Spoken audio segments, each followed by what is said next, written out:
पिढ्यानपिढ्या आलेला ट्रॉमा किंवा आघात आपण कसा बरा करू शकतो बरं? एक म्हणजे अवेअरनेस, म्हणजेच ओळखणे की आपल्या स्वतःच्या ह्या गोष्टी पिढ्यानपिढ्या आलेल्या आहेत, आणखी ह्या चुकत आहेत आणि आपण ह्या गोष्टी बदलल्या पाहिजेत. ज्या काही मनामध्ये दडलेल्या भावना आहेत त्या रिलीज करणं, म्हणजे लिहून काढणे किंवा रडून मोकळं होणे किंवा कोणासमोर तरी व्यक्त होणे.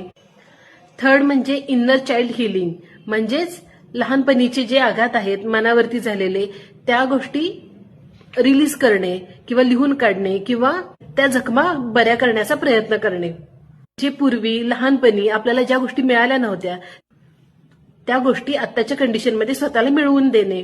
स्वतःचे बिलीफ सिस्टीम, म्हणजेच आपले ज्या गोष्टींच्यावरती खूप ठाम विश्वास आहे त्या गोष्टी काही निगेटिव्ह असतील तर त्या चेंज करणे.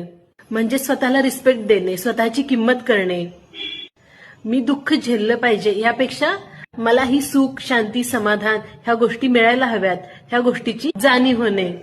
आपल्या बाउंड्री सेट करणे, म्हणजेच काय, टॉक्झिक सायकल ज्या आहेत किंवा आपण ज्या विशेष सायकलमध्ये अडकलेलो आहोत त्यामधून बाहेर येणे. कोणत्याही अपराधीपणाची भावना न ठेवता नो म्हणणे, नाही म्हणणे, मेडिटेशन करणे, श्वासावरती नियंत्रण म्हणजेच प्राणायाम करणे, सतर्कपणे पॅरेंटिंग करणे, म्हणजेच आपल्याला जो काही ट्रॉमा झालेला आहे किंवा आपल्यावरती जो काही आघात झालेला आहे तो आपण पुढे कसा पास नाही करणार याकडे पूर्णपणे लक्ष देणे.